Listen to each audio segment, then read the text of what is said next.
রমজানের শেষ সপ্তাহে এসে ঈদ কেনাকাটায় সারা দেশে মার্কেটে জমজমাট ভিড়। স্বাদ আর সাধ্যের সমন্বয়ে পছন্দের পোশাক বাছাই করছেন ক্রেতারা। তবে অন্যান্য বারের চেয়ে এবার দাম কিছুটা বেশি বলে অভিযোগ অনেকের। আর অনেকের পোশাক কেনা শেষে চলছে জুতা, প্রসাধনী সহ অন্যান্য আনুষঙ্গিক জিনিসপত্রের কেনাকাটা। ঈদ উল ফিতর মানেই নতুন পোশাক, পরিবার ও স্বজনদের জন্য উপহারের পোশাক কেনারও ব্যস্ততা। তাই রোজার শেষ সপ্তাহে এসেও মার্কেটগুলোতে জমজমাট ভিড়। নাটোরে বিপণী বিতানগুলোতে সব বয়সী ক্রেতাদের জন্য রয়েছে নানা ডিজাইনের পোশাকের সমাহার। দেশে তৈরি পোশাকের পাশাপাশি বিদেশি পোশাকের পসরা সাজিয়ে বসেছেন বিক্রেতারা। নতুন রিন গভীর থেকে পরিষ্কার করে কাপড়কে রাখে নতুনের মতো উজ্জ্বল। নতুন রিন অ্যাডভান্সড পাউডার।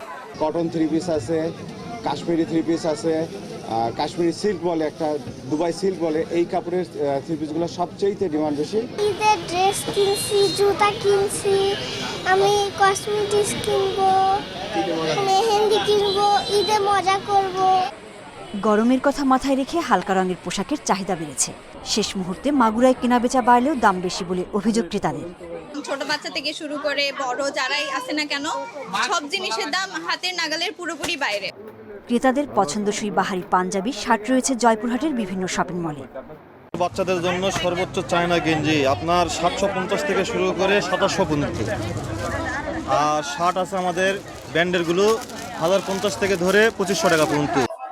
সকাল থেকে গভীর রাত পর্যন্ত ক্রেতাদের সমাগম নেত্রকোনার মার্কেটগুলোতে। পোশাকের পাশাপাশি জুতা ও প্রসাধনী সহ অন্যান্য পণ্য খুঁজে নিচ্ছেন ক্রেতারা। পরিবারের সকলকে নিয়ে আমরা শপিং এ আসলাম, এসে কেনাকাটা করতেছি।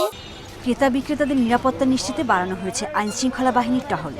গুরুত্বপূর্ণ সকল জায়গাতে দৃশ্যমান দেখবেন আমাদের পুলিশ সদস্য ইউনিফর্মে ডিউটি করছে এবং সাদা পোশাকে ডিউটি করছে, যাতে করে কোনো ধরনের ডেভিয়েশন না হয়, কোনো ধরনের ক্রাইম না ঘটে। বিক্রেতারা বলছেন সারা দেশে স্বজনদের নিয়ে ঈদের আনন্দ ভাগাভাগি করতে মানুষের কেনাকাটা চলবে চাঁদ রাত পর্যন্ত। সোহেলি জাহান, ইন্ডিপেন্ডেন্ট নিউজ।